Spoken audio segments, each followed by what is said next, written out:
Good morning, family and friends. Today is November the 21st, and it's my brother-in-law's birthday. And every year for his birthday, I make him peanut clusters because that's one of his favorite things. So I thought I'd jump on here real quick and show you guys how to do peanut clusters the easy way, my way. I take about 2 cups of peanuts. They can be dry roasted, they can be salted, whatever. Today, all I had in my pantry were these Kroger salted Spanish peanuts that were on sale for $1.99 a can. And what I did was I poured half of that can into this mason jar and shook the living bejesus out of it, and it removes 90% of the shells. Then I put it in my spaghetti strainer and just kind of go like this with my hand, and all the shells fall away, and then you can use just the peanuts without the shells on them. It's just an easy way to do it, to get the skins off of them. Okay, so I have about 2 cups of peanuts here. I have a sheet pan, a cookie sheet pan with a piece of parchment paper in my freezer so that it's really cold when I drop the chocolate onto it. It sets up faster and easier. In regards to the chocolate, I use Trader Joe's big bars of chocolate, dark for him because he likes dark chocolate. You could use light chocolate, you could use white chocolate, you could use any chocolate you want. Today I used one of these and a small amount of these, and I have about 16 ounces of chocolate in a glass measuring cup, and I'm going to microwave that at 30-second intervals until it's melted. Once that happens, I'm going to add like a heaping teaspoon of Nutella into it and stir it. I just happen to like the way the Nutella tastes in the chocolate mixture for these peanut clusters. You don't have to do this. Actually, the only thing that you need is chocolate and nuts. Some people do add a little bit of coconut oil. It's not necessary, but it does, it won't hurt it either, and it does make the chocolate a little bit creamier and easier to work with. So I'm going to pause now so that I can go over to the microwave and get this chocolate started. Okay, I'm back. That took me about 6 30-second intervals in the microwave, and after each 30 seconds I stirred it. In the beginning it's pretty solid, and then as you go it gets really liquid. As you can see here in the pan, it's quite liquid. I'm going to take the temperature with my instant read thermometer,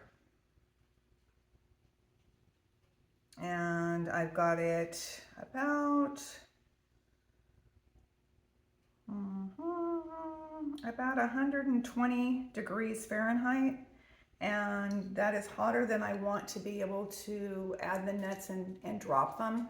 I do that at about 90 degrees. If I did it at 120, the chocolate candy would just kind of flatten like a disc, and I don't want that. I want more of a peanut cluster mound than a flattened disc.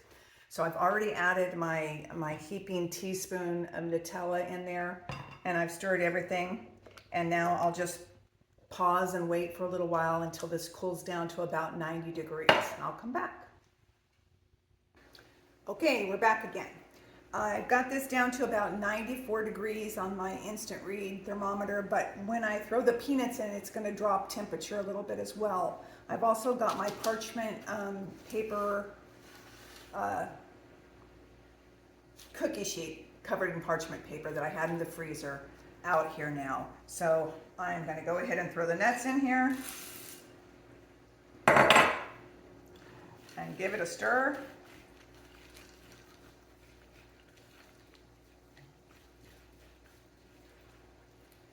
And this is about where I like it. Now, some people might like to put a little bit more chocolate and less nuts, but I kind of like it pretty peanutty. And I think my brother-in-law likes it like this too. Because, believe it or not, I've never heard any complaints from him about it. Okay, so at this point what I do is I have this little scoopy thing, but you could use a tablespoon, a teaspoon, a cookie scoop, anything you wanted. You could even use your little spatula. And I'm going to just grab a piece here and plop it on. into what is about a bite-sized piece.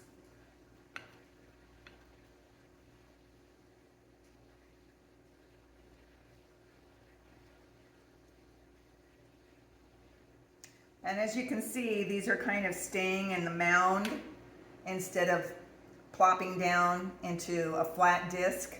And that's because I let my chocolate cool down a little bit and didn't try to pour it when it was too hot. Okay, I'm gonna do all of these.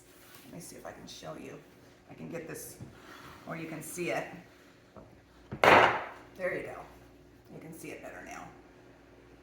They're kind of like standing up a little bit instead of flattening completely out. So I'm gonna go ahead and pop these all on and then I'll come back.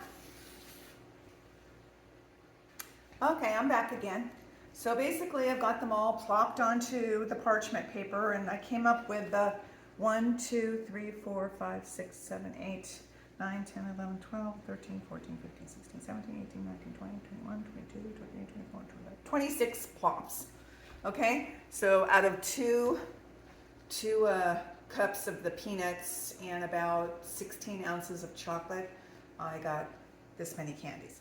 Now at this stage, you could sprinkle the top of them with some sea salt flakes or some festive holiday sprinkles if you wanted to. I don't do that, but it would be fun and you could sure do it. A lot of people with young kids call these reindeer poop. Imagine. Anything for the little ones, right? Anyway, I hope you enjoy this super easy candy and very easy cleanup as well. Doesn't make a big mess. You can store these in a tin or a Tupperware tote like you would fudge or any other candy. I'm pretty sure you could freeze them as well, but with freezing chocolate, sometimes you get that whitening or graying effect. So I don't normally freeze chocolates, but it could be done. And that's it.